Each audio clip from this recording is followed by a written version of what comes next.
நாளிலும் வேத வார்த்தைக்கு நேராக நாம் கடந்து செல்லலாம். நாமெல்லாம் திருப்பிக் கொள்வோம். 1 தீமோத்தேயு 1ஆம் அதிகாரம் 18வது வசனத்தை நாம் வாசிக்கலாம். 1 தீமோத்தேயு 1ஆம் அதிகாரம் 18வது வசனம். குமாரனாகிய தீமோத்தேயுவே, உன்னை குறித்து முன் உண்டான தீர்க்க தரிசனங்களின்படியே நீ அவைகளை முன்னிட்டு நல்ல போராட்டம் பண்ணும்படி இந்த கட்டளையை உனக்கு ஒப்புவிக்கிறேன்.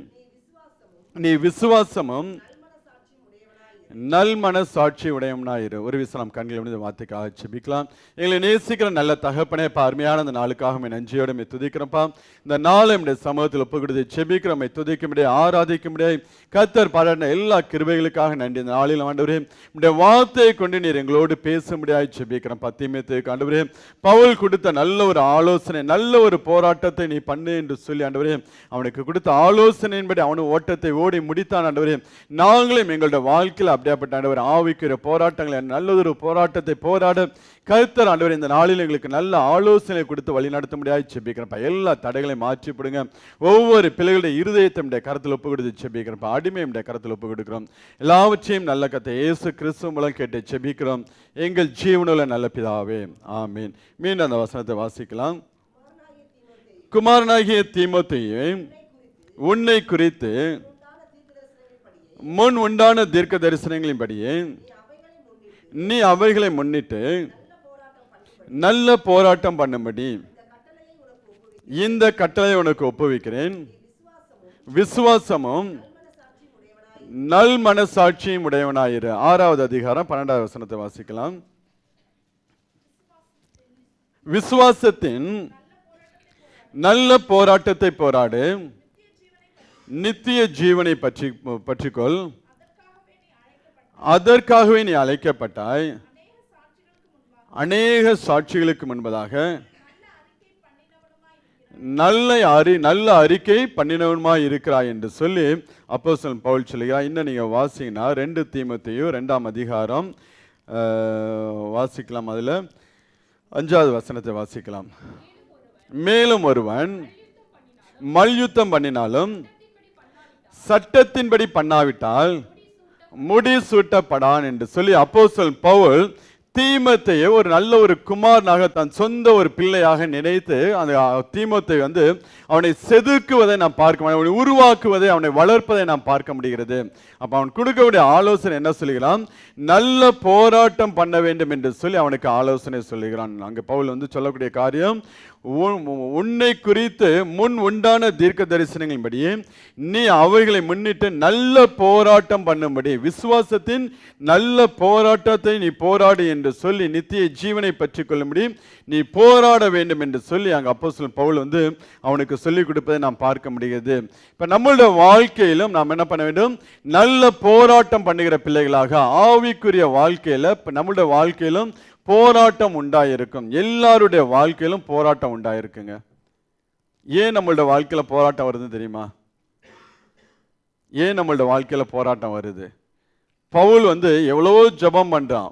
ஒவ்வொரு நீங்க 1 தெசலோனிக்கெல்லாம் வாசிக்கும் போது உங்களுக்காக நான் இடைவிடாமல் ஜெபம் பண்ணுகிறேன்னு சொல்ல. ஆனா போராட்டம் வராதபடி உங்களை நான் பாதுகாக்கணும்னு அவன் ஜெபம் பண்ணல.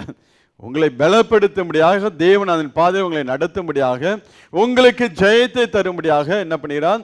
அவன் ஜெபிக்கிறவனாக காணப்படுகிறான். அதனால்தான் அவன் சொல்ல நல்ல ஒரு போராட்டத்தை நீ பண்ண வேண்டும் என்று சொல்லுகிறான். அப்போ ஒவ்வொரு தேவ பிள்ளையோட வாழ்க்கையிலும் போராட்டம் என்பது இருக்கதான் செய்யும்.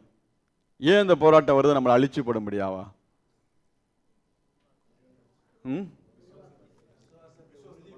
விசுவாசத்தை உறுதிப்படுத்தும்படியாக, நம்மளை வளர்க்கும்படியாக, அடுத்த லெவலுக்கு கொண்டு போகும்படியாக போராட்டம், பரீட்சை எல்லாமே என்ன பண்ணும்? தேவ பிள்ளைகளோட வாழ்க்கையில் இருக்கும். பவுல் சொல்லும்போது நீங்கெல்லாம் பரீட்சைக்கு நில்லாதவர்கள் என்று சொல்லி சொல்ல. பரீட்சைக்கு நில்லாதவர்கள் அடுத்த லெவலுக்கு போக முடியாது. ஸ்கூல் நீங்கள் விசுவாசம் உள்ளவர்களோ என்று உங்களை நீங்களே சோதித்து அறியுங்கள். உங்களை நீங்களே பரீட்சித்து பாருங்கள். இயேசு கிறிஸ்து உங்களுக்குள் இருக்கிறார் என்று உங்களை நீங்களே அறியீர்களா? பரீட்சைக்கு நில்லாதவர்களா இருந்தால் அறியீர்கள். நாங்களோ பரீட்சைக்கு இல்லாதவர்கள் அல்ல என்பதை அறிவீர்கள் என்று நம்புகிறேன். மேலும் நீங்கள் ஒரு பொல்லாங்கும் செய்யாதிருக்கும்படியாக தேவனை நோக்கி போதும். நாங்கள் பரீட்சைக்கு நின்றவர்கள் என்று காணப்படும் பொருட்டல்ல, இருந்தாலும் நீங்கள் நலமானதை செய்யும் பொருட்டு விண்ணப்பம் பண்ணுகிறேன். பரீட்சை ஒவ்வொரு பிள்ளையோட வாழ்க்கையிலும் இருக்கும். அந்த பரீட்சையை வைத்து தான் அடுத்த லெவலுக்கு தேவன் நம்மளை கொண்டு போகிறவராக இருக்கிறார். ஸ்கூல்ல காலேஜ்ல எதுக்கு நமக்கு எக்ஸாம் வைக்கிறாங்கன்னா, நம்ம எந்த அளவு படிச்சிருக்கோம், எந்த அளவு நாம் கற்றுக்கொண்டிருக்கிறோம் என்பதை வைத்து தான் அடுத்த லெவலுக்கு நம்மளை ப்ரொமோட் பண்ணுகிறார். அதே போலதான் ஆவிக்குரிய வாழ்க்கையிலும் தேவன் அப்படிங்கிறார். சில நேரங்கள் நம்முடைய வாழ்க்கையில போராட்டங்களை அனுமதிக்கிறார். சில நேரங்களில் பிசாசு நம்முடைய வாழ்க்கையில போராட்டங்களை கொண்டு வருகிறவனாக இருக்கிறான். ஆனா என்னைக்கு உங்க வாழ்க்கையில போராட்டம் தொடங்கிருச்சோ, போராட பிசாசு ஆரம்பிச்சுட்டானோ, அன்னைக்கு நீங்க தெரிஞ்சுக்கொள்ளுங்க, உங்க மேல பிசாசு பொறாமைப்பட ஆரம்பிச்சுட்டான். உங்க வளர்ச்சியின் மேல பிசாசு என்ன பண்ணா பொறாமைப்பட ஆரம்பிச்சுட்டான். நீங்க வளரக்கூடாது, நீங்க ஆசீர்வதிக்கப்படக்கூடாது, நீங்க பழுகி பெருகக்கூடாது என்று சொல்லிதான் உங்களோட வாழ்க்கையில பிசாசு போராட்டத்தை கொண்டு வருகிறவனாக இருக்கிறான். இப்போ என் வாழ்க்கையில் பிரச்சனை, பாடு, போராட்டம், உபத்திரவம் எப்போ பார்த்தாலும் எனக்கு போராட்டமாக இருக்குன்னு சொல்லிடுறீங்களா? உங்களை தேவன் கையில் எடுத்துறான். உங்களை ஆசீர்வதிக்க முடியாக, உங்களை உயர்த்த முடியாக, உங்களை பழுகி பெருக செய்ய முடியாக தேவன் அப்படிங்கிறான் உங்களை கையில் எடுத்துறான். அதை பார்த்த பிசாசுக்கு அவனுக்கு தாங்காம தான் உங்களுக்கு விரோதமாக போராட்டங்களை அவன் கொண்டு வருகிறவனாக இருக்கிறான். அந்த போராட்டத்தின் மத்தியில் நாம் தேவ பலனை பெற்றுக்கொண்டு நாம் நிற்கும் போது தேவன் நமக்கு ஜெயத்தை கொடுக்கிறார், தேவன் நமக்கு ஆசீர்வாதத்தையும் கொடுக்கிறார். தேவன் என்ன பண்ணுகிறார்? நமக்கு ஜெயத்தையும் கொடுக்கிறார், ஆசீர்வாதத்தையும் கொடுக்கிறார். ஏன் நம்மளோட வாழ்க்கையில போராட்டம் சொல்லி நீங்க பாத்தீங்கன்னா, நீங்க வாசிங்கன்னா யாத்திராமம் 1ஆம் அதிகாரத்தை எடுத்துக்கொள்வோம். 8, 9, 10 வசனங்களை வாசிங்களா. யோசேப்பை அறியாத புதிய ராஜன் ஒருவன் எகிப்திலே தோன்றினான். அவன் தன் ஜனங்களை நோக்கி, இதோ இஸ்ரவேல் புத்திரராகிய ஜனங்கள் நம்மிலும் ஏராளமானவர்களும் பலத்தோருமாய் இருக்கிறார்கள். அவர்கள் பெருகாதபடிக்கும் ஒரு யுத்தம் உண்டானால் அவர்கள் நம்முடைய பகைஞரோடு கூடி நமக்கு விரோதமாக யுத்தம் பண்ணி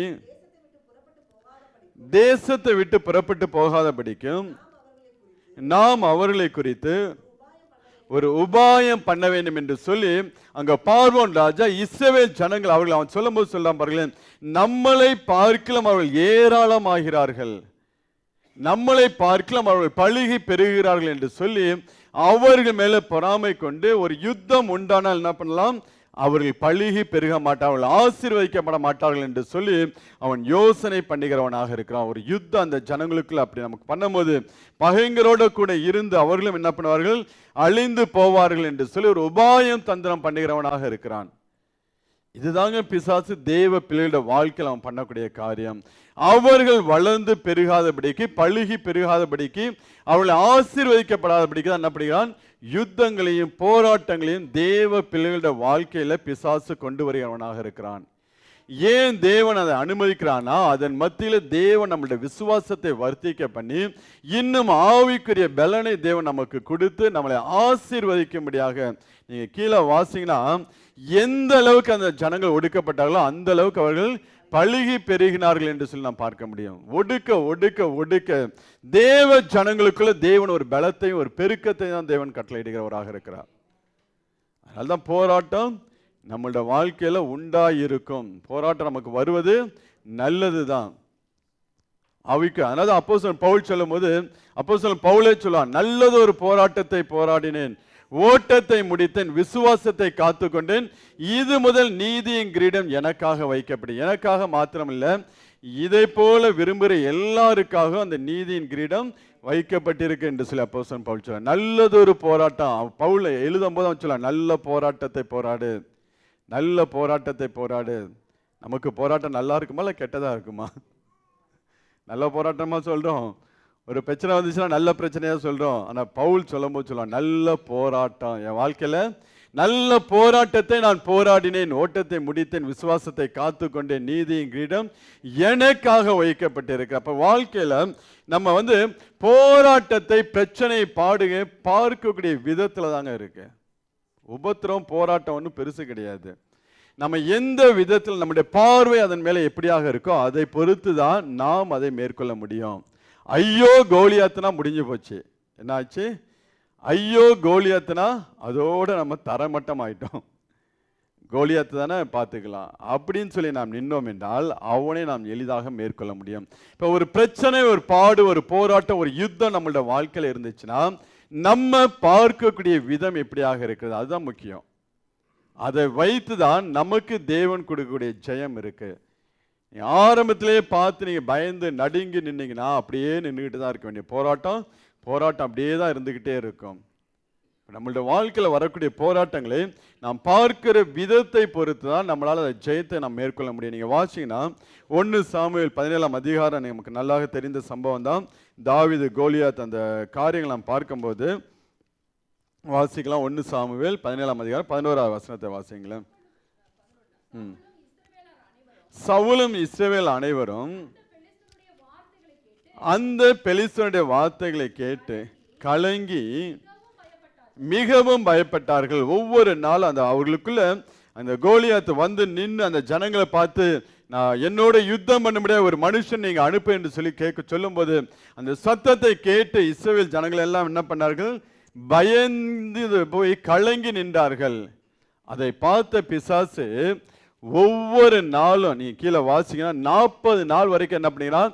அப்படியாய் வந்தவன் நின்று, ஏன்னா அந்த இடத்துலயே என்ன பண்ணிட்டாங்க, அந்த ஜனங்கள் பயப்பட ஆரம்பிச்சிட்டாங்க. பிரச்சனையை பார்த்து அவர்கள் பயப்பட ஆரம்பிச்ச உடனே அதே காரியத்தை பிசாசு என்ன பண்ணிக்கிறான், கோலியாத் என்ன பண்ணிக்கிறான், கையில் எடுத்து ஒவ்வொரு நாளும் அங்க நிந்திக்கிறத நாம் பார்க்க முடிகிறது. அப்ப பிசாசு நம்மளோட வாழ்க்கையில சில பிரச்சனைகளை கொண்டு போட்டு பார்ப்பான், நூல் போட்டு பார்ப்பான். சில பிரச்சனைகளை போட்டு பார்க்கும்போது நம்ம அதற்கு இடம் கொடுத்து அதை பார்த்து பயந்து நம்மளுடைய விசுவாசத்துல குறைஞ்சு போய் நின்னோம் என்றால் அதையே பிசாசு டெவலப் பண்ணுகிறவனாக இருப்பான். ஆனா தாவீது நிற்கும் போது அதை தாவீது ஒரு பிரச்சனையாவே பார்க்க மாட்டான்.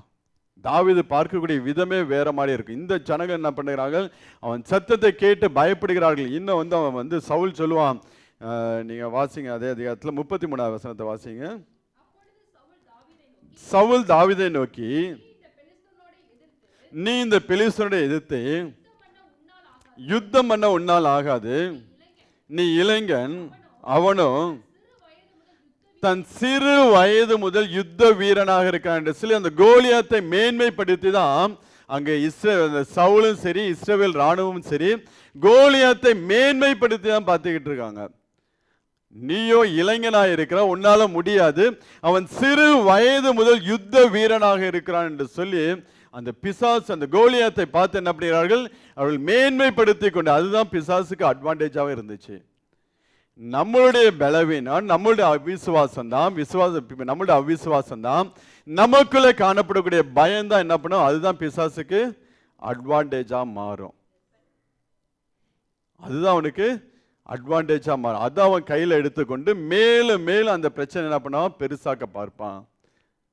மேலும் மேலும் அவங்க பார்க்குறான். அவன் சின்ன வயசுல இருந்து யுத்த வீரன். தாவீது அதெல்லாம் மைண்டுக்கு போகவே போகாது. தாவீது கோலியாத்தை பார்த்த பார்வை, தாவீது வாயத்தை கூட சொல்ல மாட்டான். கோலியாத்தை பார்த்த பார்வை, கோலியாத்தை சொல்ல, நான் என்ன நாயா? அப்ப அவனுடைய பார்வை எப்படி இருந்திருக்கும் பாருங்களேன். அவ்வளவு பெரிய மனுஷன், முழு இஸ்ரவேல் சேனையே பயந்து நிக்குது. சவுல் ராஜா எல்லாரையும் காட்டிலும் உயரமான, ஈக்குவல் டு கோலியாத்துக்கு ஈக்குவலா அவன் ஹைட்டா இருந்திருக்கலாம் ஒரு வேலை. அப்படியாப்பட்ட சவுலே அங்க பார்த்து பயந்துகிட்டு இருக்கும் போது தாவீதுடைய பார்வை தாங்க, வாயிலிருந்து வார்த்தை வரல, தாவீதுடைய பார்வை தான் என்ன பண்ணுது, நான் என்ன நாயா, நீ கல்லோட கூழாங்களோட வர்றதுக்கு நான் என்ன நாயா? அப்ப நம்ம பார்க்கக்கூடிய விதத்துல தான் பிசாசு அந்த காரியங்களே நம்மளோடு அவன் யுத்தம் செய்கிறவனாக இருப்பான். நீங்க கோலியாத்துன்னு சொல்லி பார்த்து மிரண்டு போனீங்கன்னா அவன் மேலும் மேலும் நம்மளை பயமுறுத்துகிறவனாக இருப்பான்.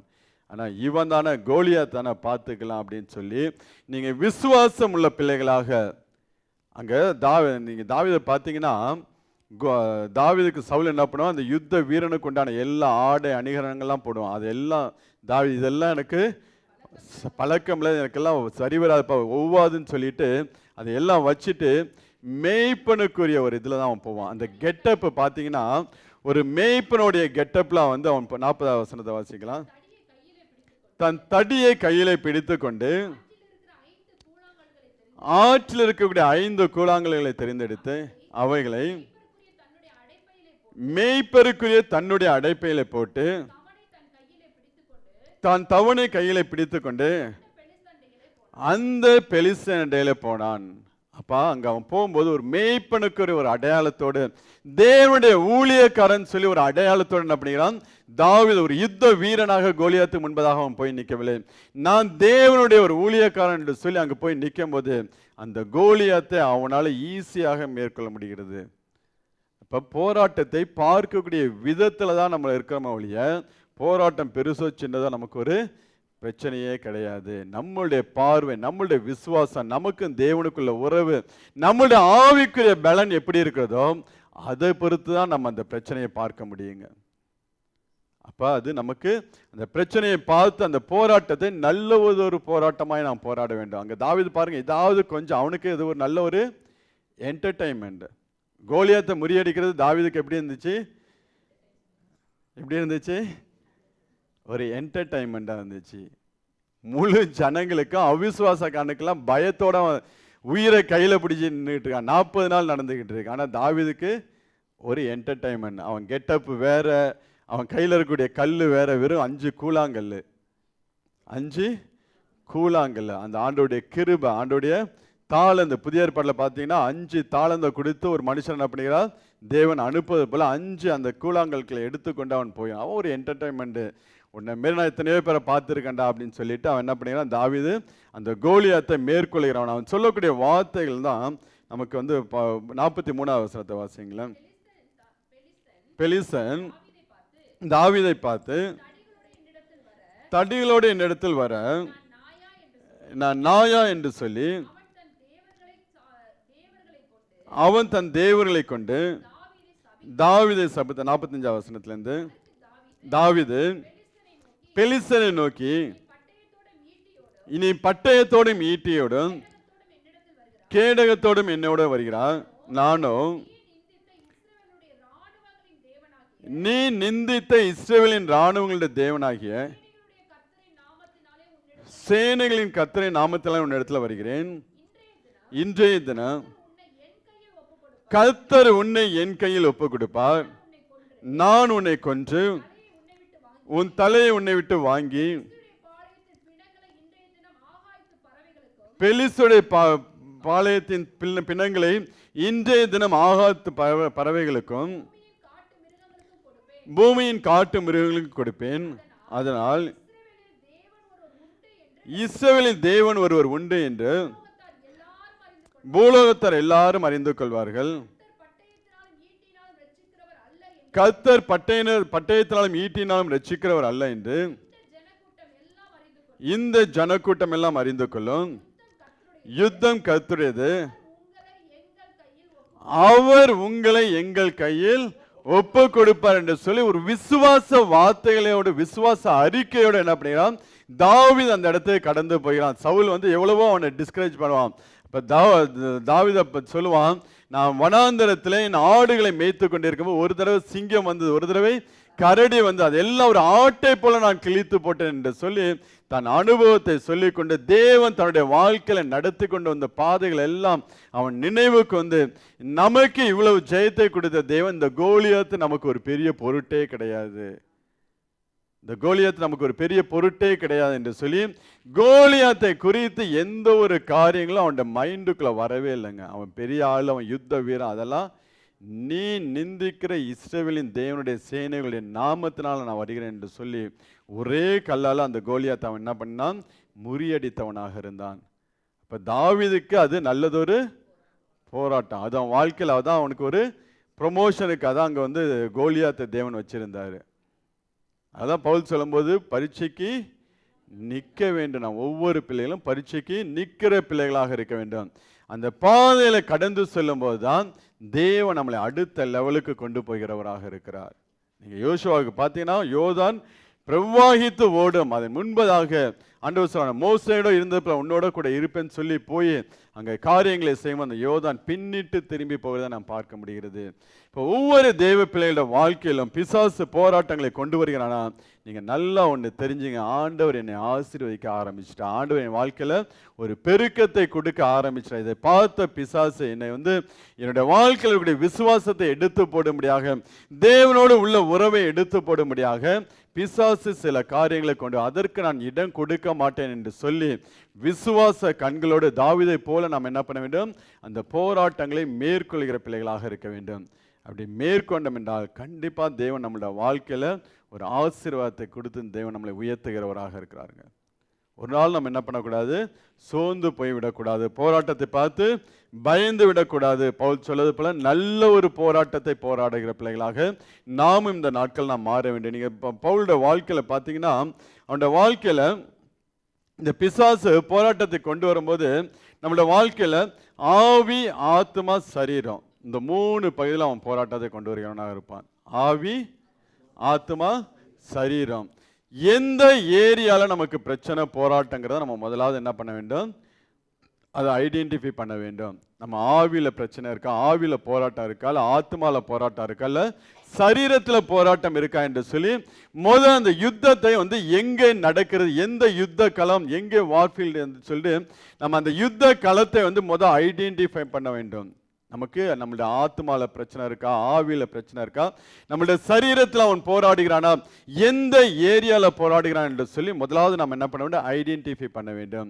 அதை ஐடென்டிஃபை பண்ணி அதற்கு ஏற்றாற்போல நாம் செபிக்க ஆரம்பிக்க வேண்டும். அதற்கு ஏற்றாற்போல தேவ பலனை நாம் பெற்றுக்கொள்கிற பிள்ளைகளாக இருக்க வேண்டும். தேவ சமூகத்தில் நாம் காத்து கொண்டு இருக்கிற பிள்ளைகளாக இருக்க வேண்டும். சும்மா பிரச்சனை பிரச்சனை பாடுன்னு சொல்லி எல்லாவற்றையும் ஒன்றா என்ன பண்ணக்கூடாது, போட்டு ஒரே இதில் போட்டு நம்ம குழப்பிக்கூடாது. எந்த ஏரியாவில் நமக்கு பிரச்சனை, நம்மளுடைய ஆத்மாவிலையா, நம்மளுடைய ஆவிலையா, நம்மளுடைய சரீரத்திலையா, அதை ஐடென்டிஃபை பண்ணி அதுக்கப்புறம் அந்த பிரச்சனை நம்ம என்ன பண்ண வேண்டும், எடுத்து நாம் போராடுகிற பிள்ளைகளாக இருக்க வேண்டும். அதை எடுத்து நாம் போராட ஆரம்பிக்கும் போது தான் தேவன் நமக்கு இன்னும் பலனை கொடுக்கிறவராக இருக்கிறார். நீங்கள் அப்போஸ்தலன் பவுல் சொல்கிறான் பார்த்தீங்களா, நல்ல போராட்டத்தை அவனுடைய வாழ்க்கையில் நீங்கள் நல்ல அந்த அனுபவங்கள் எல்லாம் பார்த்தீங்கன்னா, அவனுடைய வாழ்க்கையில் ஆவி, ஆத்மா, சரீரம் 3 ஏரியாலாம் அவனுக்கு போராட்டம் இருக்கும். அந்த 3 ஏரியாவில் இருந்த போராட்டத்தை மேற்கொண்டு தான் அவன் சொல்லியான், நல்ல போராட்டத்தை போராடினேன், ஓட்டத்தை முடித்தேன், விசுவாசத்தை காத்துக்கொண்டேன் என்று சொல்லியான். இப்ப எல்லா ஏரியாவிலும் அவனுடைய வாழ்க்கையில் வந்த போராட்டத்துக்கு தேவ பலனை பெற்றுக்கொண்டு, தேவ ஆலோசனையை பெற்றுக்கொண்டு அந்த பிரச்சனைகள் எல்லாம் அவன் மேற்கொள்கிறவனாக காணப்பட்டான். நீங்க வாசிங்கன்னா, நீங்க எபேசியர் 6ஆம் அதிகாரம் 12ஆம் வசனத்தை வாசிங்களா, பிசாசு எப்படியெல்லாம் போராடுவாங்கிற அந்த வசனத்தை வாசிச்சுட்டு அடுத்து நம்ம பவுலுடைய வாழ்க்கைக்கு போகலாம். ஏனெனில் மாம்சத்தோடும் இரத்தத்தோடும் அல்ல, துரைத்தனங்களோடும் அதிகாரங்களோடும் இப்பிரபஞ்சத்தின் அந்தகார லோகாதிபதிகளோடும் வான மண்டலங்களில் உள்ள பொல்லாத ஆவிகளின் சேனைகளோடும் நமக்கு போராட்டம் உண்டு. மாம்சத்தோடும் இரத்தத்தோடும் துரைத்தனங்களோடும் அதிகாரங்களோடும் இப்பிரபஞ்சத்தின் அந்தகார லோகாதிபதிகளோடும் வானமண்டலத்தின் பொல்லாத ஆவிகளின் சேனைகளோட நமக்கு போராட்டம் உண்டு. எல்லா ஏரியாவிலும் ஆவி, ஆத்மா, சரீரம் எல்லாவற்றிலும் நமக்கு போராட்டம் உண்டு என்று சொல்லி இங்கே பவுல் சொல்லுகிறார். நீங்கள் பவுலோட வாழ்க்கையில் நீங்கள் பார்த்தீங்கன்னா 2 கொரிந்தியர் 12ஆம் அதிகாரத்தை நாம் எடுத்துக்கலாம். அவனுடைய சரீரத்தில் வரக்கூடிய போராட்டம், அதை குறித்து அவன் தேவ சமூகத்தில் ஜெபிக்கிறவனாக காணப்பட்டான். வாசிங்க அந்த வசனத்தை, 7 முதல் 10 வரை உள்ள வசனம். 2 அன்றியும் எனக்கு வெளிப்படுத்தப்பட்டவர்களுக்குரிய மேன்மையின் நிமித்தம் நான் என்னை உயர்த்தாதபடிக்கு என் மாம்சத்தில் ஒரு முள் கொடுக்கப்பட்டிருக்கிறது, என்னை நான் உயர்த்தாதபடிக்கு அது என்னை குட்டும் சாத்தானுடைய தூதனாய் இருக்கிறது, அது என்னை விட்டு நீங்கும்படிக்கு நான் 3 தரம் கர்த்தரிடத்தில் வேண்டுதல் பண்ணினேன். அதற்கு அவர், என் கிருபை உனக்கு போதும், பலவீனத்திலே என் பலன் பூரணமாய் விளங்கும் என்றால், ஆகையால் கிறிஸ்துவின் வல்லமை என் மேல் தங்கும்படி என் பலவீனங்களை குறித்து நான் மிகவும் சந்தோஷமாய் மேன்மை பாராட்டுகிறேன். அந்தபடி நான் பலவீனமாய் இருக்கும்போது பலமுள்ளவனாய் இருக்கிறேன். ஆகையால் கிறிஸ்துவின் நிமித்தம் எனக்கு வரும் பலவீனங்களிலும் நிந்தைகளிலும் நெருக்கங்களிலும் துன்பங்களிலும் இடுக்கங்களிலும் நான் பிரியப்படுகிறேன். அவனுடைய சரீரத்தில் வரக்கூடிய போராட்டம் எனக்கு ஒரு முள் கொடுக்கப்பட்டிருக்கிறது, சாத்தானுடைய தூதனாய் இருக்கிறான் சொல்லுகிறார். அவனுடைய சரீரத்தில் நல்ல ஊழியக்காரன் தான், வரங்களை பெற்றவன், அபிஷேகத்தை பெற்றவன், அவன் மரித்தவர்களை உயிரோடு எழும்பச் செய்த மனுஷன் தான். ஆனால் அவனுடைய வாழ்க்கையில் அவனுடைய சரீரத்தில் ஒரு போராட்டம் உண்டாயிருக்கிறது. அந்த போராட்டத்துக்காக தேவ சமூகத்தில் போய் 3 தடவை அவன் செபிக்கும் போது ஆண்டவர் சொல்ல, என் கிருபை உனக்கு போதும் என்று சொல்லுகிறார். நம்மளுடைய வாழ்க்கையில சரீரத்தில் வரக்கூடிய போராட்டத்தை நாம் மேற்கொள்ள வேண்டும் என்றால் இந்த கிருபை நாம் இன்னும் பெற்றுக்கொள்கிற பிள்ளைகளாக நாம் மாற வேண்டும். ஆண்டவர் அந்த முள்ளை அவனை விட்டு எடுத்து போடல, ஆனால் அதன் மத்தியில் அவன் பலப்பட்டு தேவனுடைய சித்தத்தை செய்யும்படியாக தேவ கிருபையினால் அவனை நிரப்புகிறவராக இருக்கிறார். இப்போ நம்மளுடைய மாம்சத்தில் வரக்கூடிய போராட்டத்துக்கு, நம்மளுடைய சரீரத்தில் வரக்கூடிய போராட்டத்துக்கு என்ன பண்ண வேண்டும்? தேவ கிருபையை பெற்றுக்கொள்கிற பிள்ளைகளாக நாம் மாற வேண்டும். அந்த முள் அவனுடைய வாழ்க்கையில் இருந்தாலும் ஆண்டவர் என் கிருபை உனக்கு போதும் என்று சொல்லி சொல்லும்போது அவன் அந்த பலவீனத்தை குறித்து அவன் மேன்மை பாராட்டு, நான் பலவீனமாக இருக்கும் போது நான் பலமுள்ளவனாக இருக்கிறேன் என்று சொல்லுகிறான். இப்போ பிசாசு நம்மளுடைய வாழ்க்கையில் கொண்டு வரக்கூடிய ஒவ்வொரு சரீரத்தில் கொண்டு வரக்கூடிய ஒவ்வொரு என்ன சொல்றது வியாதிகள், பிரச்சனைகள், பாடுகள் எதுவாக இருந்தாலும் இன்னும் தேவ கிருபையில நாம் பலப்படுகிற பிள்ளைகளாக இருக்க வேண்டும். அந்த பிரச்சனை இருக்கா, அது மாறலையா, அது பாட்டுக்கு இருந்து நீ பாட்டுக்கு இரு, நான் பாட்டுக்கு இருக்கிறேன்னு சொல்லி தேவ கிருபையை நாம் பெற்றுக்கொள்கிற பிள்ளைகளாக, தேவ கிருபையில் நாம் வளருகிற பிள்ளைகளாக இருக்க வேண்டும். அவருடைய கிருபை நாம் சார்ந்து கொள்கிற பிள்ளைகளாக இருக்க வேண்டும். அவரை நம்புகிறவர்களுக்கு அவருடைய கிருபை சூழ்ந்து கொள்ளும் என்று சொல்லி வேதம் சொல்லுகிறது. நீங்க வாசிங்கன்னா சங்கீதம் 32:10 வாசிங்க.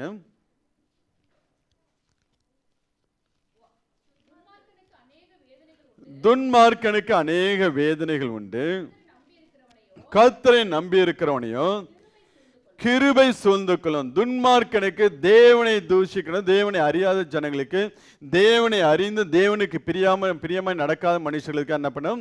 வேதனைகள் உண்டாயிருக்கும். ஆனால் கர்த்தரை நம்புகிறவனையோ கிருபை சூழ்ந்து கொள்ளுமா? கர்த்தரை நம்புகிறவன் என்ன சூழ்ந்து கொள்ளும்? அப்படியே நம்ம அப்படியே ஃபுல்லாக அந்த கிருபை கவரப் பண்ணிடுங்க. கர்த்தரை நம்புகிற ஒவ்வொரு பிள்ளைகளையும் கிருபை சூழ்ந்து கொள்ளும். இன்னும் நீங்கள் பார்த்தீங்கன்னா சாலமோன் ராஜா தேவ ஆலயத்தை கட்டும்போது அந்த ஆலயத்தை எல்லாம் கட்டிட்டு அதோடைய சுவர், அதோடைய மரங்கள் எதுவும் வெளியே தெரியாதபடிக்கு என்ன பண்ணா முழுவதும் பொன் தகட்டால மூடினானா. ஃபுல்லா நீ எதுக்கு இன்னைக்கு அந்த ஆலயம் இடிக்கப்பட்டிருக்கு? ரோமர்கள் அந்த ஆலயத்தை இடிக்கும் போது அதில் இருக்கக்கூடிய தங்கத்தை பார்த்து இந்த ஆலயம் இடிச்சா நமக்கு கிடைக்காதுன்னு சொல்லி இடிச்சு எரிச்சு கொளுத்தோட ஆரம்பிச்சான். கொளுத்தோடும் போது அந்த தங்கம்லாம் உருகி வெளியில வர ஆரம்பிச்சிச்சான். அந்த ஆலயத்தை அப்படியா என்ன பண்ணா தங்கத்தினால. நீங்க வாசிங்கன்னா 2 நாளாகமம் 3ஆம் அதிகாரம் 7வது வசனத்தை வாசிங்க.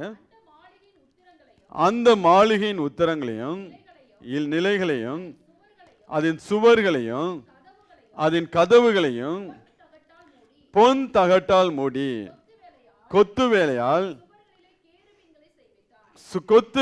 சுவர்களில் கேருபீன்களை செய்தான். அந்த மாளிகையின் உத்தரங்களையும் நிலைகளையும் அதன் சுவர்களையும் அதன் கதவுகளையும் பொன் தகட்டால் மூடி அந்த மாளிகையை ரத்தினங்களால் அலங்கரித்தான். பொன்னானது பர்வாயின் பொண்ணு, அந்த கீழே வாசினா அந்த பொண்ணை குறித்து அந்த பொண்ணு அந்த தங்கத்தை வச்சு அவன் செய்த காரியங்கள் எல்லாம் எழுதப்பட்டு நம்ம பார்க்க முடியும். இப்போ ஆலயத்தில் இருக்கக்கூடிய கம்ப்ளீட் எல்லாவற்றையும் பொன் தகட்டால் மூடினான். நீங்கள் வேதத்தில் இந்த தங்கம் ஆவிக்குரிய அர்த்தத்தில் கிருபையை குறித்து சொல்லப்படும். தங்கம் பொன் கிருபையை குறித்து சொல்லப்படும். பழைய ஏற்பாட்டில் சாலமோன் எப்படி ஆலயத்தை தங்கத்தினாலே மூடினானோ, புதிய ஏற்பாட்டில் ஆலயமா இருக்கிற நீங்களும் நானும் அவருடைய கிருபையினாலே நாம் முழுவதும் சூழ்ந்து கொள்ளப்பட்டிருக்கிறோங்க. அவருடைய கிருபையினாலே நீங்களும் நானும் நம்மளை சுற்றி கர்த்தரை நம்பி இருக்கிறவனே கிருபை சூழ்ந்து கொள்ளும் என்று சொல்லி வேதம் சொல்லுகிறது. எப்படி அந்த ஆலயத்துக்கு நீங்க பாத்தீங்கன்னா 6000 டன்னுக்கு மேல தாவீது சேர்த்து வச்சானா. எவ்வளவு தங்கம் பொண்ணு 6000 டன்னுக்கு மேல தாவீது சேர்த்து வச்சான் அந்த ஆலயத்துக்கு என்று. 6000 டன்னை காட்டிலும் அதிக விலையேற பெற்ற கிருபையினால தேவன் உங்களையும் என்னையும் மூடி இருக்காருங்க. ஒரு ஆத்துமாவோட விலை விலையேற பெற்ற 6000 பவுன் இன்னைக்கு என்ன ரேட்டுன்னு சொல்லி நீங்களே வீட்டில் போய் பொறுமையா அடிச்சு பாருங்க, கம்ப்யூட்டர்லாம் ஆன்சர் கொடுக்குதுன்னு. அவ்வளவு பொன்னினால் அந்த ஆலயத்தை அலங்கரித்தான். ஆனால் தேவன் ஆண்டவராய் இயேசு கிறிஸ்து தன்னுடைய இரத்தத்தினாலே நம்முடைய பாவங்கள் அக்கிரமங்கள் எல்லாவற்றையும் சுமந்து தீர்த்து அவருடைய விலையேற பெற்ற கிருபையினால் என்ன பண்ணுகிறார், நம்மளை சூழ்ந்திருக்கிறார். என்ன போராட்டம், சரீரத்தில் என்ன போராட்டம் வந்தாலும் சரி, அவருடைய கிருபையில பலப்பட பலப்பட பலப்பட எந்த ஒரு பலவீனமும் நம்மளை பலவீனப்படுத்தவே படுத்தாது. அதன் மத்தியில் நம்ம என்ன பண்ண முடியும், மேன்மை பாராட்டுகிற பிள்ளைகளாக நாம் வளர முடியும். ஏன்னா கர்த்தருடைய கிருபை அவ்வளவு விலையேற பெற்றது. நீங்க 103ஆம் சங்கீதத்தில் வாசிங்கன்னா அந்த கிருபையை குறித்து அந்த சங்கீதக்காரன் சொல்லும்போது 8 முதல் 11 வரை இருக்கிற வசனங்களை வாசிக்கலாம். கர்த்தர் உருக்கமும் இரக்கமும் நீடிய சாந்தமும் மிகுந்த கிருபையும் உள்ளவர், அவர் எப்பொழுதும் கடிந்து கொள்ளார், என்றைக்கும் கோபம் கொண்டிரார், நம்முடைய பாவங்களுக்கு தக்கதாக நமக்கு செய்யாமலும் நம்முடைய அக்கிரமங்களுக்கு தக்கதாக நமக்கு சரி கட்டாமலும் இருக்கிறார். பூமிக்கு வானம் எவ்வளவு உயரமாய் இருக்கிறதோ அவருக்கு பயப்படுகிற மேல் அவருடைய கிருபையும் அவ்வளவு பெரியதாய் இருக்கிறதாம். அவருடைய கிருபை என்ன பண்ணுகிறது, அவ்வளவு வானத்துக்கு பூமிக்கு எவ்வளவு தூரமோ அவருக்கு பயப்படுகிற பிள்ளைகளுக்கு, அவரை நம்பி இருக்கிற பிள்ளைகளுக்கு அவருடைய கிருபை அவ்வளவு பெரியதாக இருக்கிறது. அதான் பவுல் தீமோத்தேயை பார்த்து சொல்லும் போது 1 தீமோத்தேயு 2 தீமோத்தேயு 2ஆம் அதிகாரத்தில் 1ஆவது வசனத்தில் வச்சிருக்கான், அவருடைய கிருபையிலே நீ பலப்படு என்று சொல்லி அங்க ஆலோசனை சொல்லுகிறான். வாசிங்க. ஆதலால் என் குமாரனே,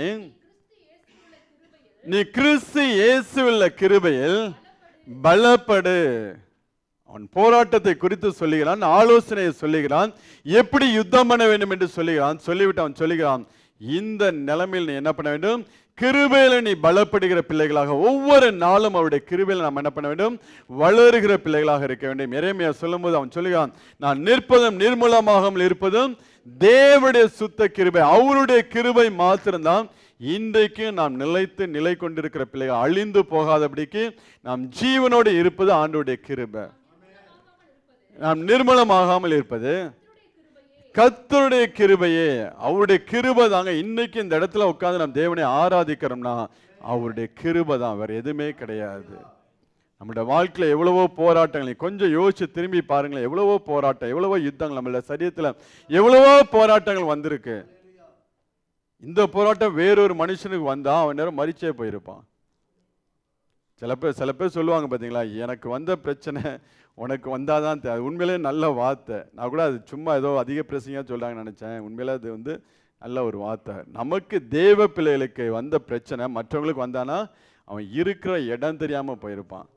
அதுக்கு உதாரணம் சாத்ராக் மேஷாக் ஆபேத்நேகோ. அவங்கள அந்த அக்கினி ஜுவாலை 7 மடங்கு சூடாக்கி கொண்டு போவாங்க. கொண்டு போகிறது யாரு, நல்ல பலசாலி. கொண்டு போகும்போது அங்கே போகிறதுக்கு முன்பதாக அவன் மரிச்சு போயிடுவான்.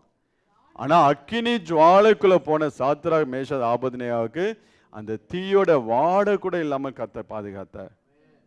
அந்த அளவுக்கு தேவன் தம்முடைய பிள்ளைகள் என்ன பண்ணுகிறார், கிருபையினாலே அவர் சூழ்ந்து கொள்கிறார். அவரை நம்பி இருக்கிற ஒவ்வொரு பிள்ளைகளோட வாழ்க்கையிலும் தேவ கிருபை அவளை சூழ்ந்து கொள்ளும். அந்த கிருபையில் நாம் ஒவ்வொரு நாளும் பலப்படுகிற பிள்ளைகளாக, அந்த கிருபையில் ஒவ்வொரு நாளும் வளருகிற பிள்ளைகளாக இருக்க வேண்டும்.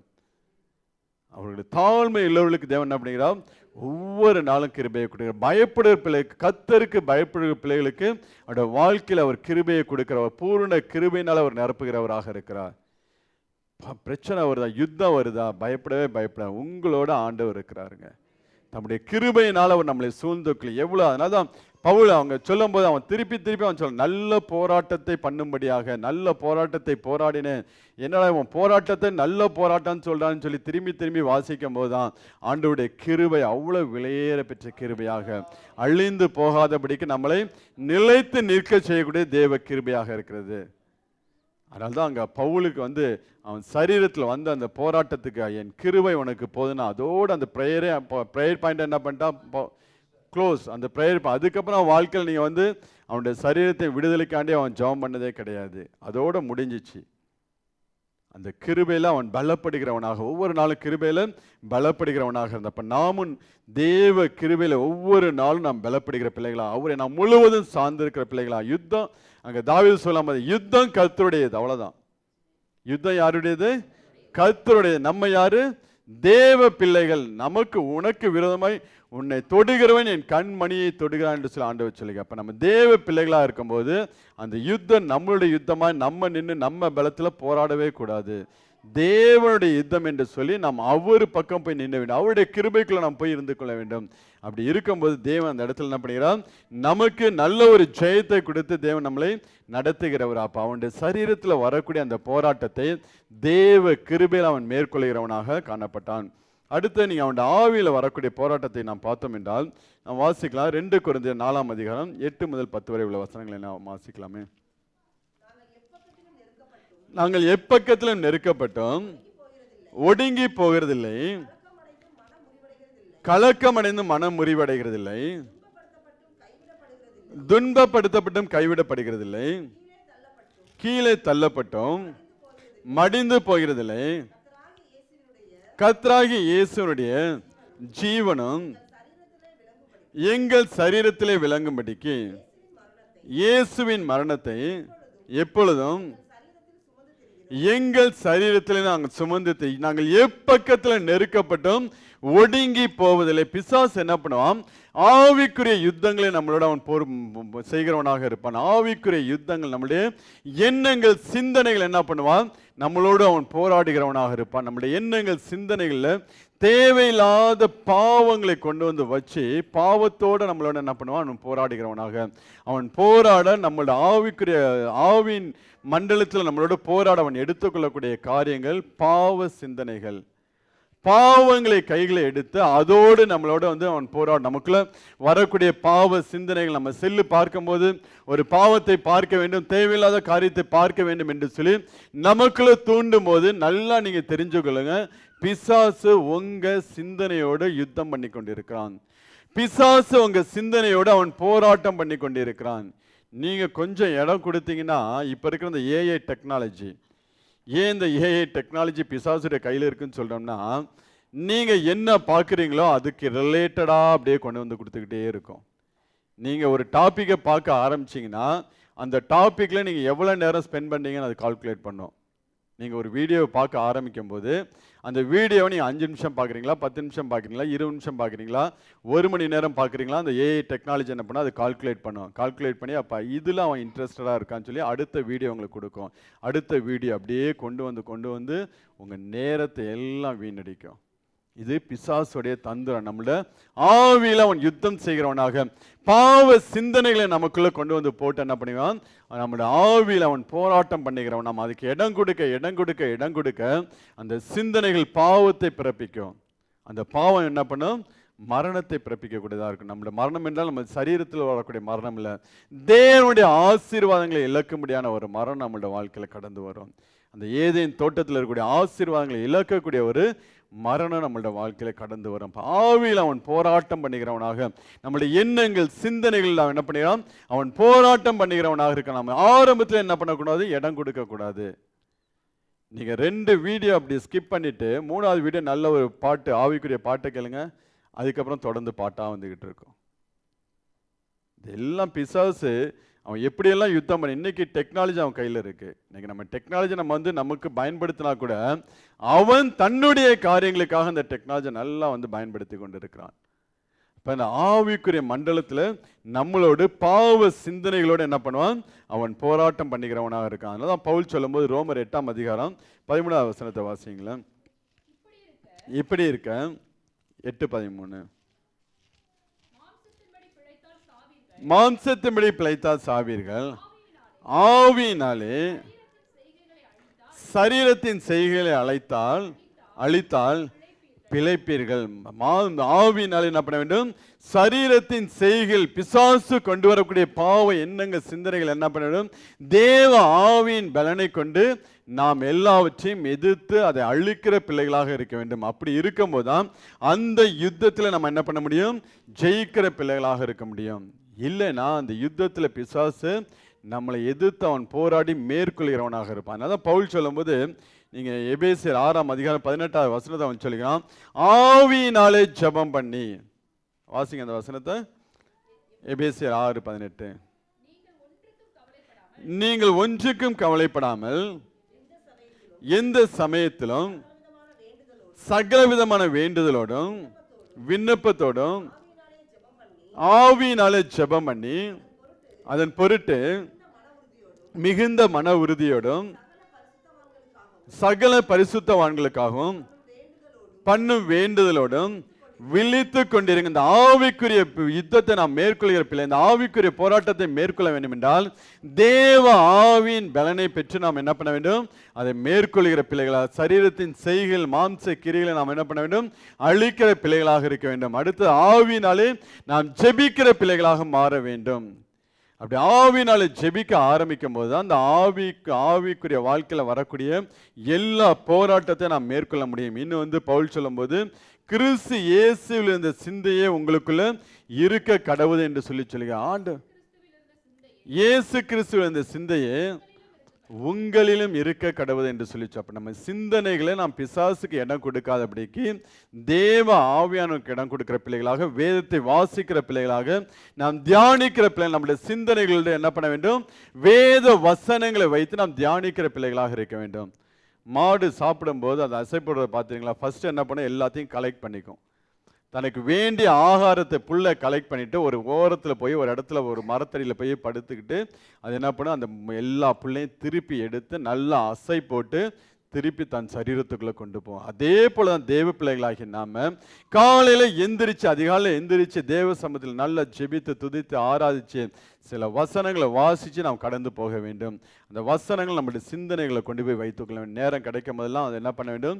ரீகால் பண்ணி அதை திங்க் பண்ணி அதை நம்ம ஆராய்கிற பிள்ளைகளாக நம்ம என்ன பண்ண? அந்த வேத வசனங்களை தியானம் பண்ணி மெடிடேட் பண்ணுகிற பிள்ளைகளாக மாற வேண்டும். அப்படி மாறினாதாங்க இந்த ஆவிக்குரிய யுத்தத்தில் நம்ம என்ன பண்ண முடியும்? மேற்கொள்ள முடியும். இல்லைன்னா நம்மளுடைய சிந்தனைகளை பிசாசு கரெக்ட் பண்ணிட்டான்னா முழு ஆயுசையும் நம்ம என்ன பண்ணுவோம்? கரெக்ட் பண்ணிட்டுருவோம்.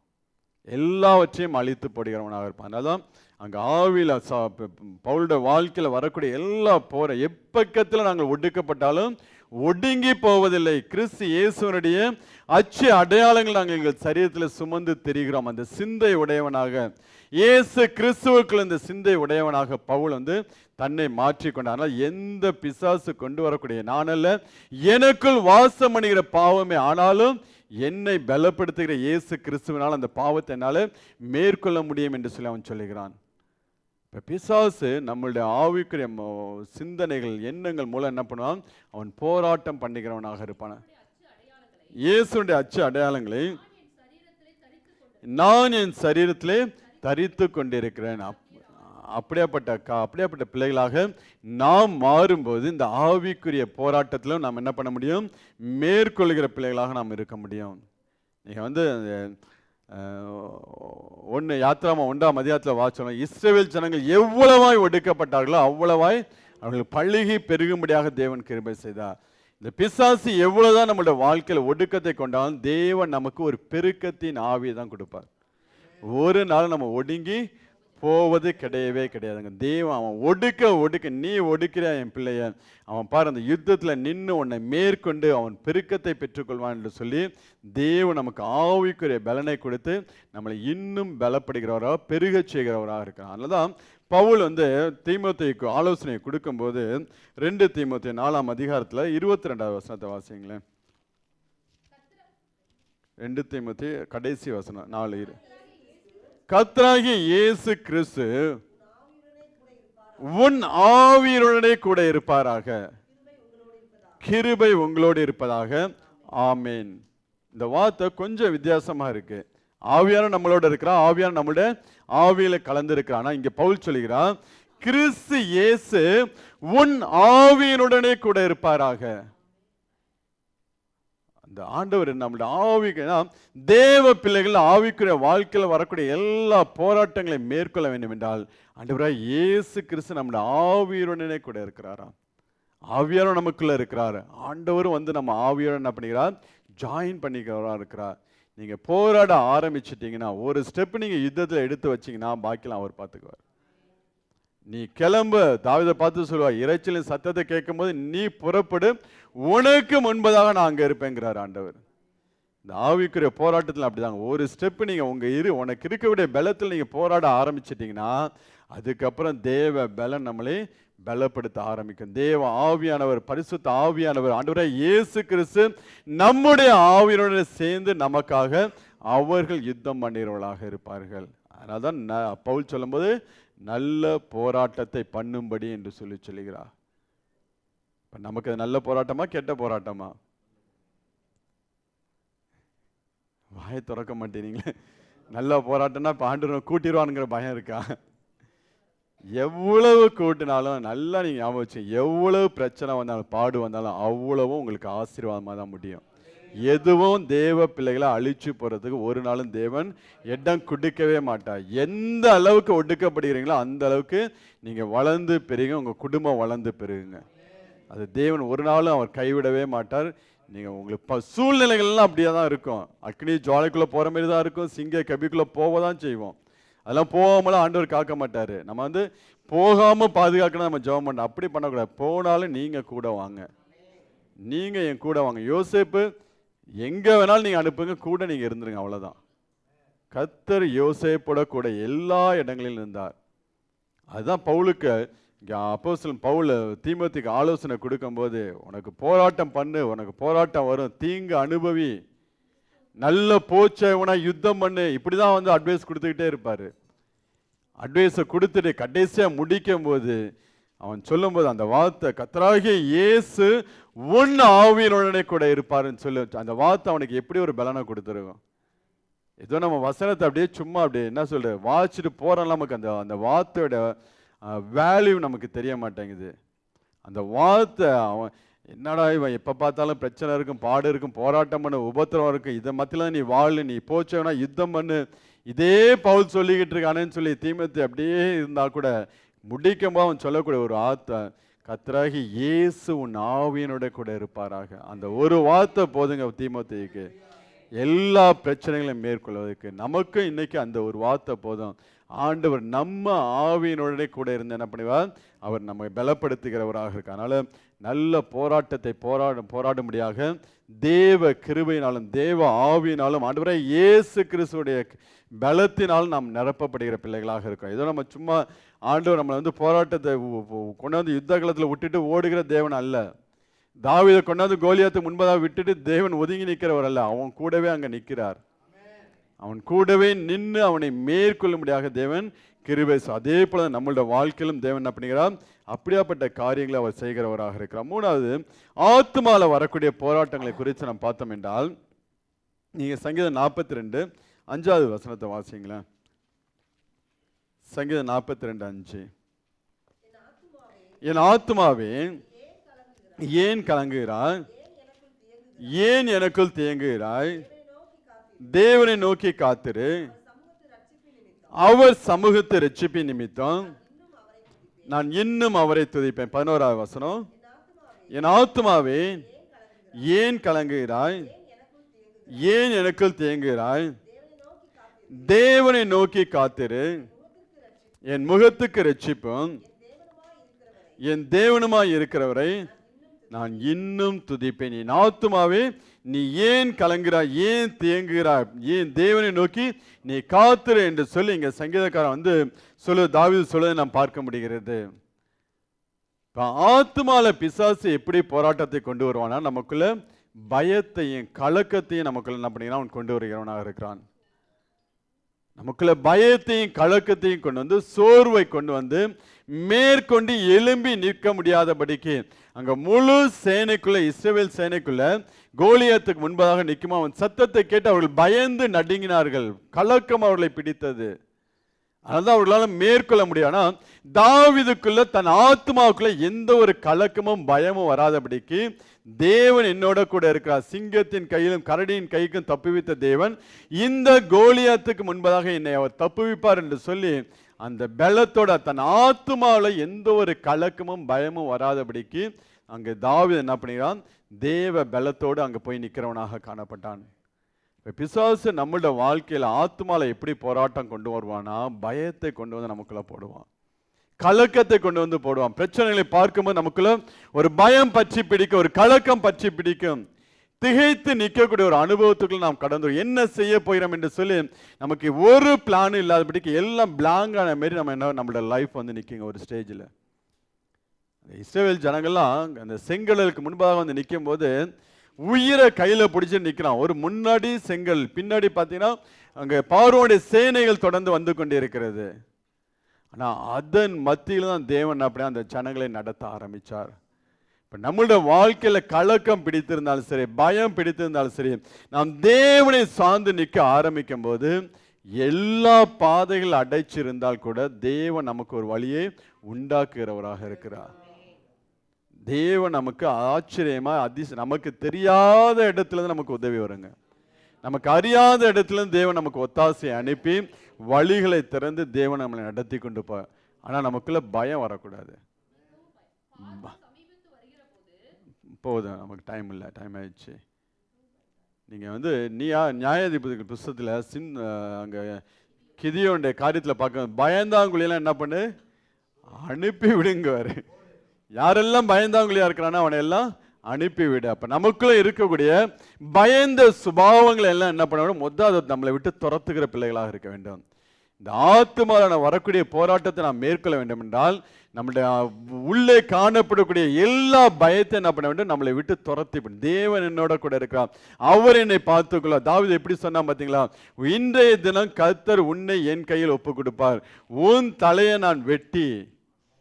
ஏன்னா அவங்க அப்பா ஒரு அடையாளம் கேட்டிருந்தான், தாவீது நீ யுத்த காலத்துக்கு போயிட்டு வரும்போது ஒரு அடையாளத்தோட என்ன வா, என் சகோதரர்லாம் நல்லா இருக்காங்க சந்தோஷமா இருக்காங்கிறதுக்கு ஒரு அடையாளத்தோட வா அப்படிங்கும்போது, அப்போ அடையாளம் கொண்டு போகணுங்கிறதுக்காண்டி எது அடையாளம், கோலியாத்தோட தலை. அவன் போய் அப்பாட்ட சொன்னான், இவன் ஒருத்தன் தான்ப்பா அவங்க என் சகோதரர்லாம் கலங்கடிச்சிருந்தான் இந்தாக்கு பார்த்துங்க அப்படின்ட்டான். இப்போ நம்மளோட வாழ்க்கையில் வரக்கூடிய எல்லா பயத்தையும் என்ன பண்ண வேண்டும், எடுத்து புறம்பே தள்ள வேண்டும். தேவ ஆவியின் பலத்தோடு வேத வசனங்களை நாம் பிடித்து கொண்டு, தேவன் நமக்கு பண்ணின வாக்குத்தத்தங்களை பிடித்து கொண்டு அந்த பயத்தை நம்மளை விட்டு வெளியே எடுத்து போடும்போது, உன் ஆத்மா வாழ்கிறது போல நீ எல்லாவற்றிலும் வாழ்ந்து சுகமாயிரு என்று சொல்லி ஆண்டவர் நம்மளை ஆசீர்வதிக்கிறவராக இருக்கிறார். இப்போ உள்ளே வரக்கூடிய பயங்கள், ஏன்னா பவுலுடைய வாழ்க்கையில் வந்துச்சு. நீங்கள் பவுலுடைய வாழ்க்கையில் வாசிங்கன்னா 2 கொரிந்தியர் 7ஆம் அதிகாரம் 15வது வசனத்தை வாசிங்க. மேலும் நீங்கள் எல்லாரும் கட்டளைக்கு அமைந்து 7வது வசனம், சரி அதுல வாசிங்க. 2 கொரிந்தியர் 7:5 எப்படி என்றால், நாங்கள் மக்கெதோனியா நாட்டிலே வந்தபோது எங்கள் சரீரத்துக்கு இளைப்பாறுதல் ஒன்றும் இல்லாமல் எப்பக்கத்திலும் உபத்திரவப்பட்டோம், புறம்பே போராட்டங்களும் உள்ளே பயங்களும் இருந்தன. ஆகிலும் சிறுமைப்பட்டவர்களுக்கு ஆறுதல் செய்கிற தேவன் தீத்து வந்ததினாலே எங்களுக்கு ஆறுதல் செய்தார் என்று சொல்லி அவன் சொல்லி நாம் பார்க்க முடிகிறது. உள்ளே பயங்கள், அப்போஸ்தலன் பவுல் சொல்லுகிறார், நல்ல தேவ மனுஷன் தான், எவ்வளவோ ஆவியில பலப்பட்ட மனுஷன், தேவ கிருபையால் பலப்பட்ட மனுஷன் தான். அவன் சொல்லுகிறான், எப்பக்கத்திலும் உபத்திரவப்பட்டோம், புறம்பே போராட்டங்களும் உள்ளே பயங்களும் இருந்துச்சு. ஆத்மாக்குள்ள என்ன இருந்துச்சு, பயம். ஆனாலும் ஆறுதல் அளிக்கக்கூடிய தேவன் தீத்து எங்களுக்கு அனுப்பினதுனால எங்களுக்கு ஆறுதல் செய்தார். என்ன பயங்கள் வந்தாலும் சரி, என்ன பயங்கள் நம்முடைய ஆத்துமாக்களை ஒட்டி இருந்தாலும் சரி, நாம் தேவனை நம்பி இருக்கும் போது அவர் நமக்கு ஆறுதலை அனுப்பி தருகிறவராக இருக்கிறார். பவுல் பார்த்தீங்கன்னா எவ்வளவு பெரிய ஊழியக்காரங்க, பவுல் பயங்கரமான ஊழியக்காரன், அவன்கிட்ட உருவானவன் தான் தீத்து. ஆனா அங்க சொல்லுகிறான், தீத்து வந்ததுனால எங்களுக்கு தேவன் ஆறுதல் படுத்தினார். அப்ப ஆறுதல் நமக்கு எந்த மூலியமாவது தேவன் என்ன பண்ணுவார், அனுப்பி கொடுக்கிறவர். அவருக்கு தெரியும் உள்ளே இருக்கக்கூடிய பவுலை பார்க்கிறார் ஆண்டவர். அவன் இவ்வளோக்கும் அவன் விசுவாசத்தில் குறைஞ்சவன் கிடையாது. நல்ல பெரிய காரியங்களை செஞ்சவன். எல்லா பலத்தையும் பெற்றுக்கொண்டு ஊழியங்களை, எத்தனையோ அடையாளங்கள் அற்புதங்களை அவன் பார்த்தான். எவ்வளோ யுத்தங்களை பார்த்த மனுஷன். அவனுடைய வாழ்க்கையில் அவனுடைய பாடுகள் உபத்திரவங்களை லிஸ்ட்டு போட்டு அவன் சொல்லுவதை நான் பார்க்க முடியும். அவ்வளோ உபத்திரவங்களை பார்த்த மனுஷன் இந்த நேரத்தில் அவன் சொல்லுகிறான், மக்கள் நாட்டில் இருக்கும்போது எங்களுக்கு இளைப்பாறுதல், எப்பக்கத்தில் நாங்கள் உபத்திரவப்பட்டோம், புறம்பே போராட்டமும் உள்ளே பயங்கள் இருந்துச்சு. ஆனாலும் தேவனை சார்ந்து கொண்டதுனால எங்களுக்கு தேவன் ஆறுதலை அனுப்பி தந்தார் என்று சொல்லுகிறார். ஆத்துமால வரக்கூடிய போராட்டம் எதுவாக இருந்தாலும், ஆத்துமால வரக்கூடிய எல்லா யுத்தங்கள் எதுவாக இருந்தாலும் பயப்படாதபடிக்கு நாம் தேவனை சார்ந்து நிற்கும் போது தேவன் நமக்கு ஆறுதலை அனுப்பி தருகிறவராக, எந்த மனுஷன் மூலமாவது நமக்கு ஆறுதலை அளித்து அனுப்பி கொடுத்து அந்த யுத்தத்தில் நாம் மேற்கொள்ளும்படியாக தேவன் கிருபை செய்கிறவராக இருக்கிறார். அதனால் நம்மளுடைய ஆவி, ஆத்மா, சரீரத்தில் வரக்கூடிய போராட்டங்கள் எதுவாக இருந்தாலும் எல்லாவற்றிலும் தேவன் நமக்கு ஜெயத்தை கொடுக்கிறவராக இருக்கிறாருங்க. ஒரு நாளும் நாம் தோற்று போகிறவர்கள் அல்ல. நாம் தோற்று போவதற்கென்று தேவன் நம்மளை முன்குறிக்கவில்லை, அவருடைய இரத்தத்தை சிந்தி நம்மளை மீட்டு கொள்ளவில்லை. நாம் ஜெயிக்கிற பிள்ளைகளாக ஜெயமுள்ள ஒரு வாழ்க்கை வாழ்ந்து தேவனுடைய ராஜ்யத்துக்குள்ள பிரவேசிக்கும்படியாக தான் தேவன் உங்களையும் என்னையும் முன்குறிச்சிருக்கிறார். எங்கேயும் தேவன் என்ன பண்ண மாட்டார், விட்டு கொடுக்க மாட்டார். வருத்தப்பட்டு பாரம் சுமைக்க எல்லாரும் என்னென்றையில் வாருங்கள் என்று சொல்லுகிறார். நான் உங்களை புறம்பே தள்ளுவதில்லை, நான் உங்களை புறம்பே தள்ளேன் என்று சொல்லி ஆண்டவர் சொல்லுகிறார்.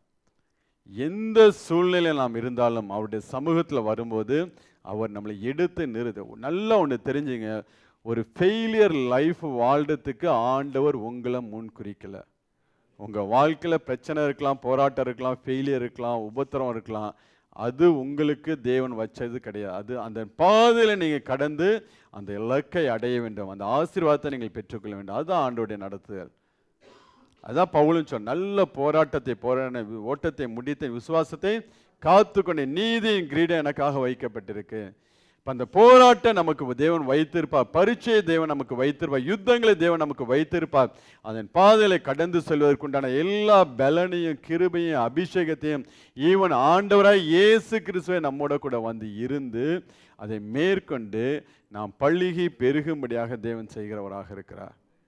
அதனால தான் பவுலால் சொல்ல, எப்பக்கத்தில் நாங்கள் நெருக்கப்பட்டாலும் ஒடுக்கப்பட்டாலும் ஒடுங்கி போவதே இல்லை, அது எல்லாம் எங்களுக்கு பெருக்கத்துக்கு ஏதுவாக தான் இருந்தது என்று சொல்லி பவுல் சொல்லுகிறார். அதனால் உங்களோட வாழ்க்கையில் பாடுகள், பிரச்சனைகள், போராட்டங்கள், யுத்தங்கள் ஒவ்வொரு நாளும் போராட்டமாக இருக்கா, நல்லா தெரிஞ்சுங்க.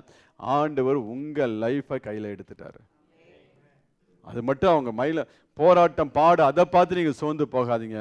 நீங்கள் ஆண்டவருடைய கையில் இருக்கிறங்கிற அந்த எண்ணத்தில் வாழ ஆரம்பிங்க. அந்த சிந்தனைக்குள்ளே முதல்ல நீங்கள் வாங்க.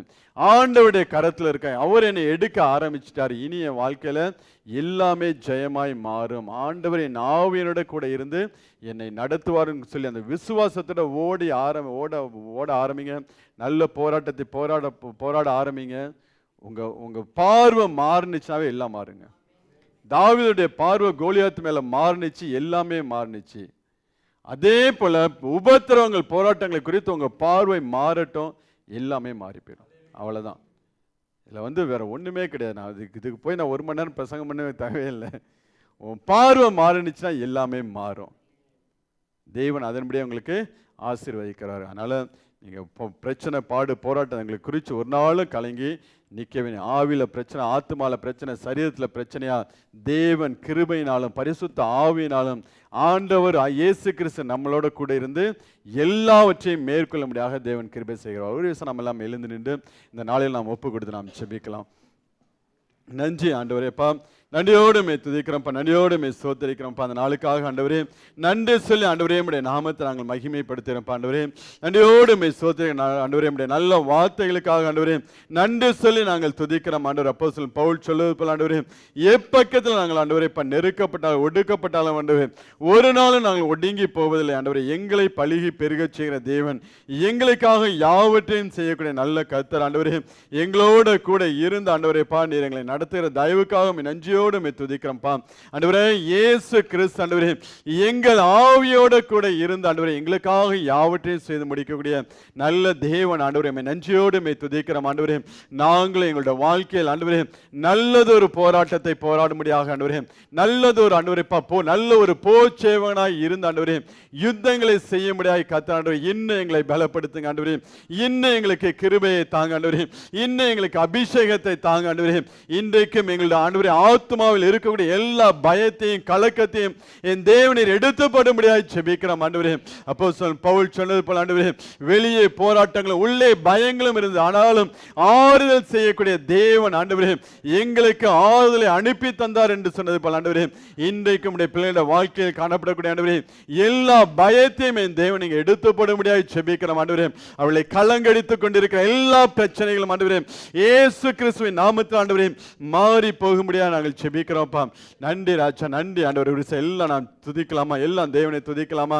இன்றைக்கும் தேவ பலனை பெற்றுக்கொள்ளும்படியாக தேவ ஆவினாலே நிரப்பப்படும்படியாக நாம் எல்லாம் ஜெபிக்கலாமா? நன்றி ராஜா, நன்றி ஆண்டவரே. நன்றியோடு மே துதிக்கிறோம் ஆண்டவரே. நன்றியோடு மே ஸ்தோத்திரிக்கிறோம் ஆண்டவரே. நன்றி ராஜா, நன்றி ஆண்டவரே. நன்றி ஆவியானவரே. நன்றியோடு மே ஸ்தோத்திரிக்கிறோம் ஆண்டவரே. ஒரு விஷயம் எல்லா வாய்களை திறந்து நன்றி ஆவியானவரே. நன்றியோடு மே துதிக்கிறோம் ஆண்டவரே. நன்றியோடு மே ஸ்தோத்திரிக்கிறோம் ஆண்டவரே. நன்றி சொல்லி ஆண்டவரே உம்முடைய நாமத்தை நாங்கள் மகிமைப்படுத்துகிறோம் ஆண்டவரே. இன்றைக்கு நாங்கள் நல்ல ஒரு போராட்டத்தை போராடும்படியாக ஆண்டவரே கர்த்தர் எங்களை கிருபை பாராட்டும்படியாக ஜெபிக்கிறோம் ஆண்டவரே. நன்றியோடு மே ஸ்தோத்திரிக்கிறோம். நன்றி ராஜா, நன்றி ஆண்டவரே. நன்றியோடு மே துதிக்கிறோம், நன்றியோடு மே ஸ்தோத்திரிக்கிறோம் ஆண்டவரே. நன்றி ராஜா, நன்றி சொல்லி ஆண்டவரே உம்முடைய நாமத்தை மகிமைப்படுத்துகிறோம் ஆண்டவரே. நன்றி ராஜா, நன்றி ஆண்டவரே. நன்றி ஆண்டவரே. நன்றியோடு மே துதிக்கிறோம் ஆண்டவரே.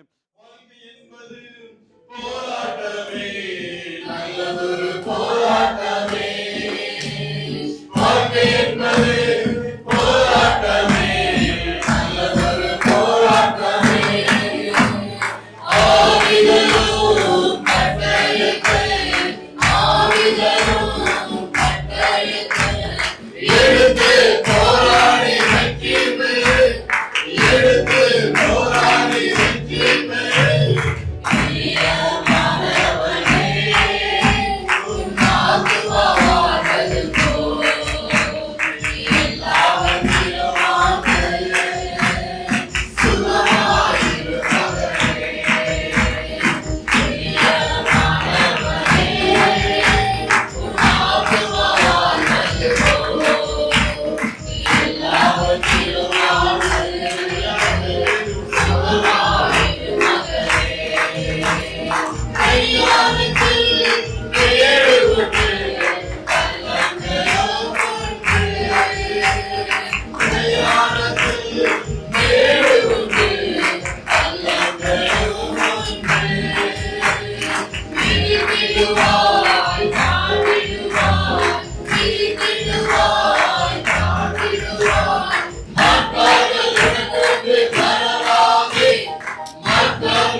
கரங்களை தட்டி தேவன் நன்றியோடு துதிக்கலாம். நன்றி ஆண்டவரே, நன்றியோடு மெய் சோதரிக்கிறோம் ஆண்டவர், நன்றியோடு மெய் துதிக்கிறோம் ஆண்டவரே.